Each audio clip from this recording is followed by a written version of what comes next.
It's the administration's attempt to fix a very deep problem in the United States. Rosanna Berardi says as TSA agents continue to be impacted by the partial government shutdown, ICE agents will have a sweeping amount of rights at the airport that some travelers might want to be aware of. She says American citizens and green card holders still have their constitutional right and do not have to answer questions if they don't want to. But she believes the best practice is to answer the questions that are being asked and provide the documents that they request. They are trained to look at things very quickly.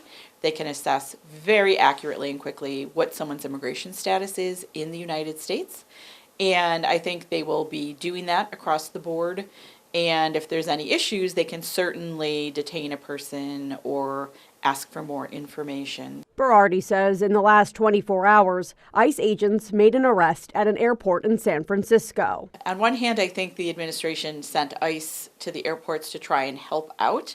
On the other hand, we also have the administration saying, well, we're helping out, but we're certainly going to arrest and detain anyone that doesn't belong here. Congressman Nick Langworthy weighs in on the topic. He believes ICE agents can be useful if they temporarily solve a staffing crisis. If there is a way that they can, scan an ID, some of this is rather ministerial. The computer is the one doing the work. If there's a way that those TSA agents can assist, then it's productive. If it's just for show, it's not productive.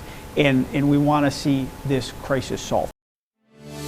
Well, as spring break ramps down for UB students, they head back to classes today. It's just starting for students at Buff State as well as at the UB Jacobs School of Medicine, and all sorts of delays, things happening at the airport could cause headaches for those students heading out on spring break.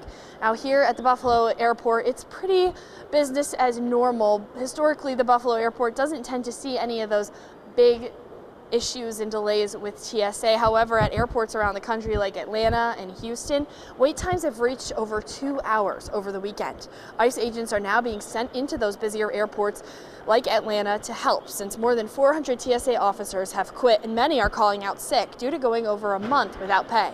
One union leader for TSA agents was taken back by this news and defends his colleagues for quitting or calling out sick.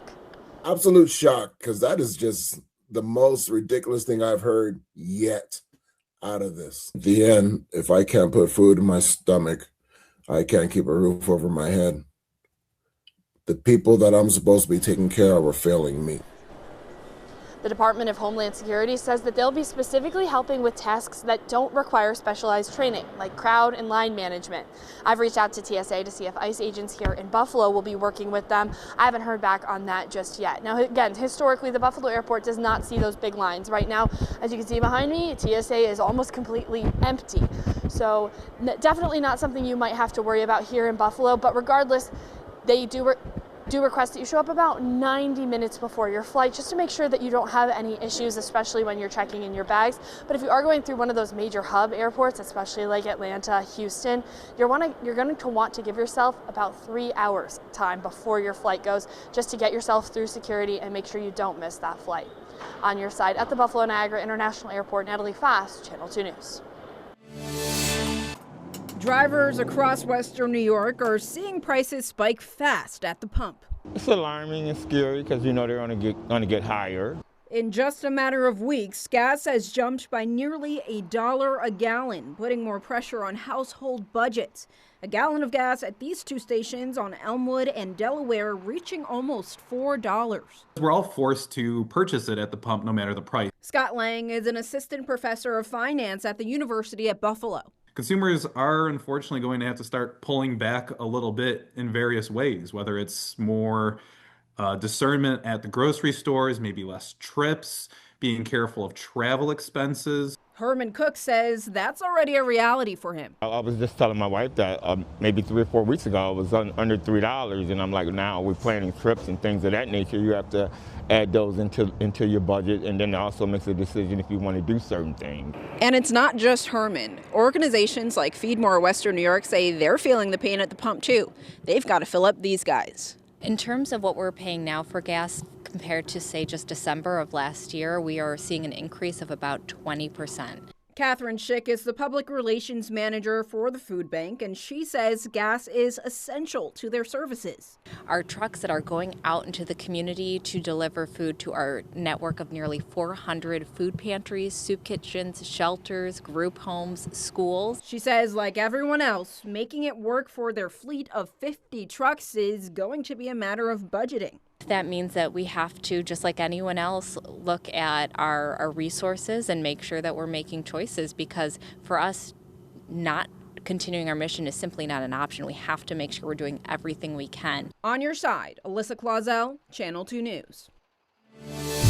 Federal prosecutors say here at Boyers Creek in Canada, Andres Carrillo Hernandez, a Mexican national, was spotted inflating the small raft with a trolling motor, and then he allegedly used it in below freezing temperatures in the early morning hours of March 19th to illegally smuggle an Irish man and an English woman and their 8-month-old baby to cross the Niagara River.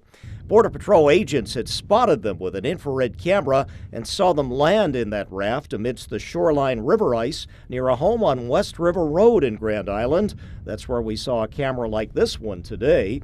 All 4 were taken into custody by Border Patrol. Agents say the child crying alerted them to the woman and man hiding behind a tree.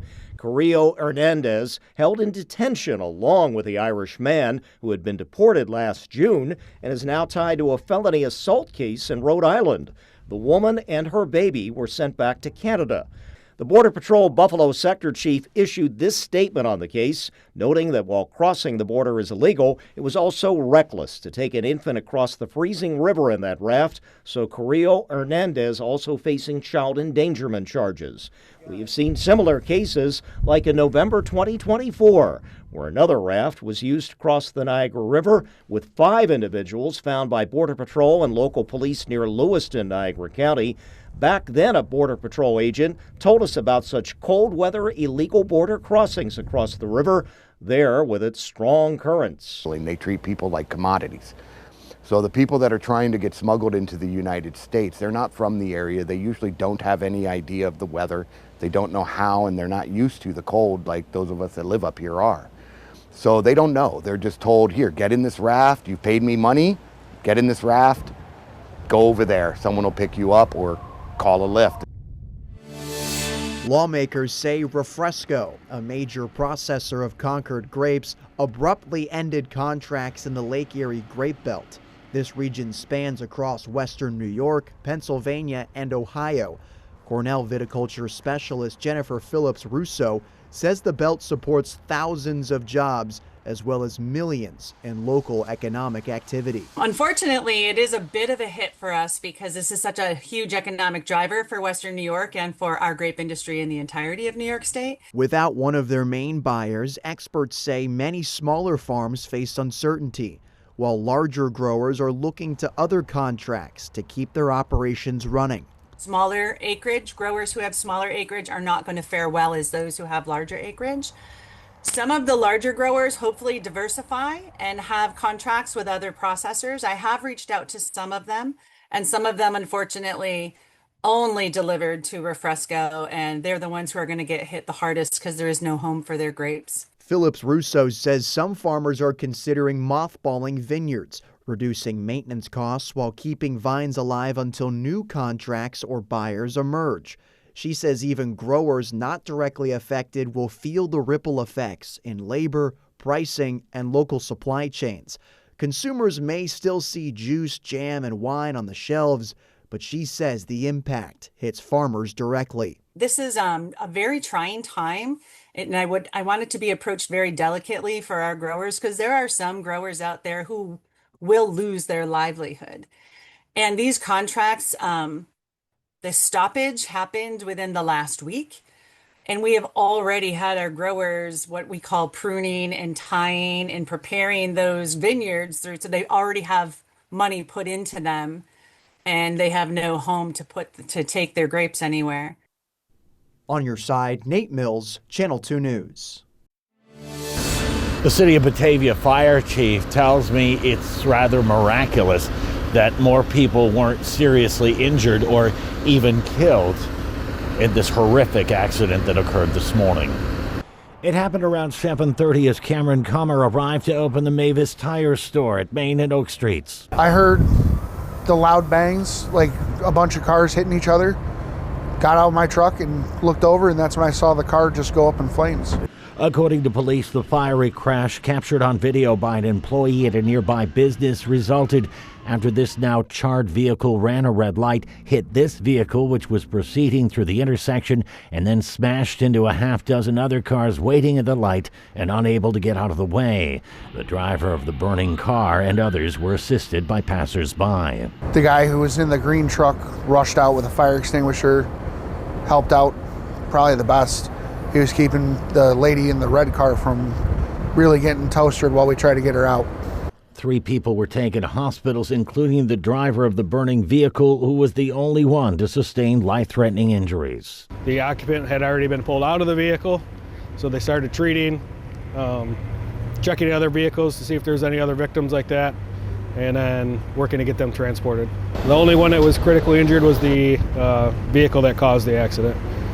The intersection was closed for several hours after the victims were tended to as the Genesee County Sheriff's crash management team investigated. On your side in Batavia, Dave McKinley, Channel 2 News.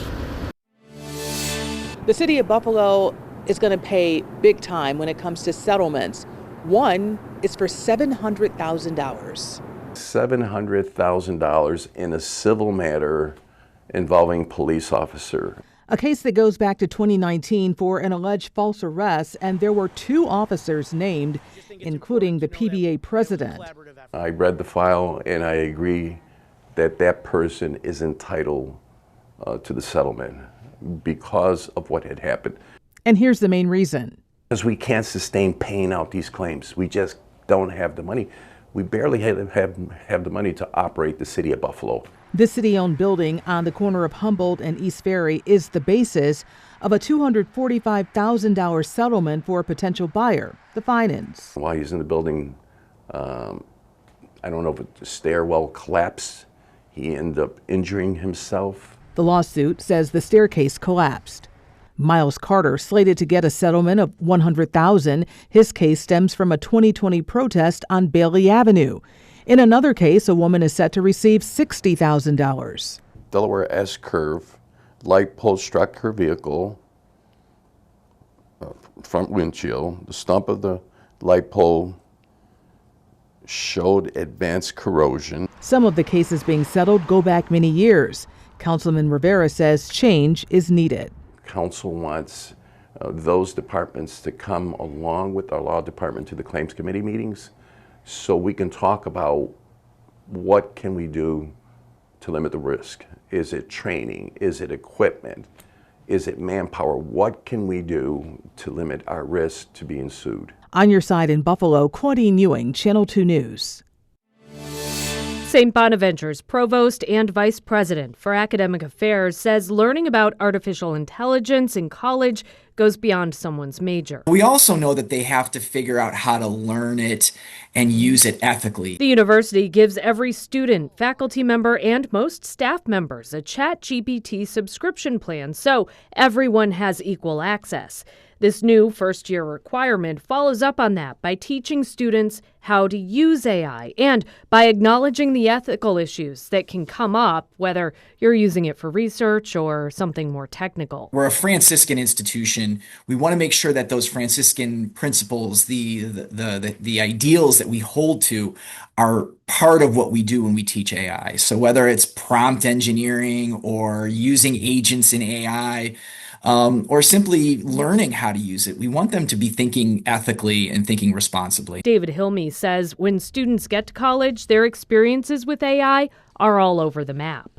You have some students who are very savvy with AI and they understand how to use it properly. You know, we've got a lot of students who come in with that mindset of doing it the right way.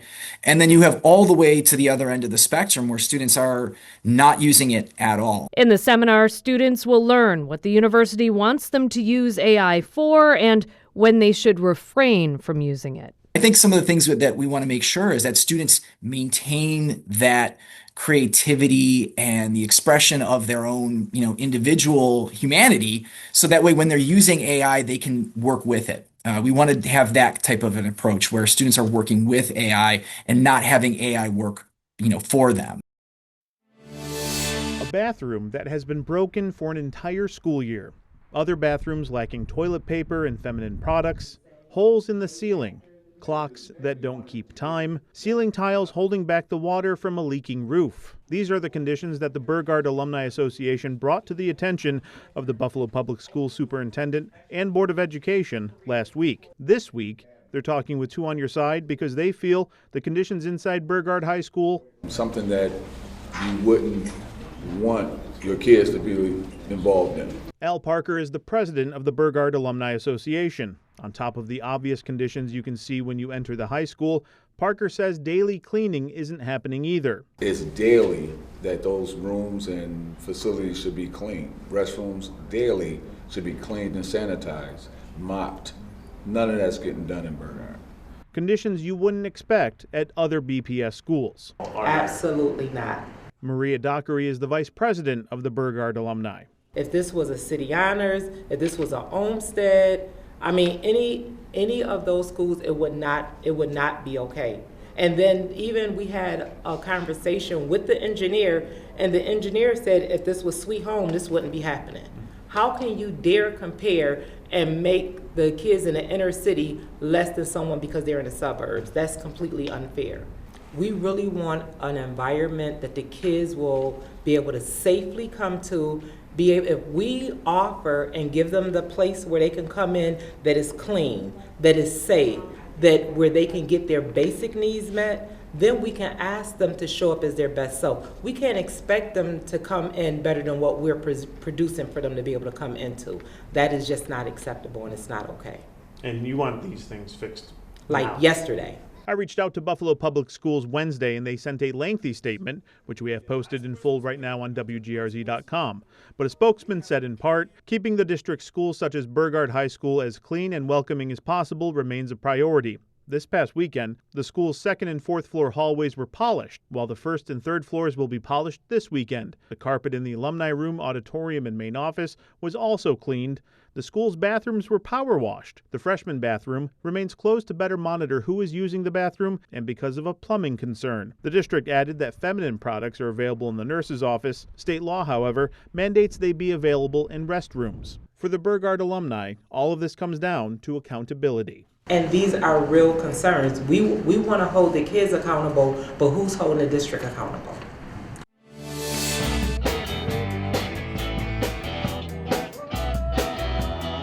It brings a lot of traffic. There's a lot of buzz.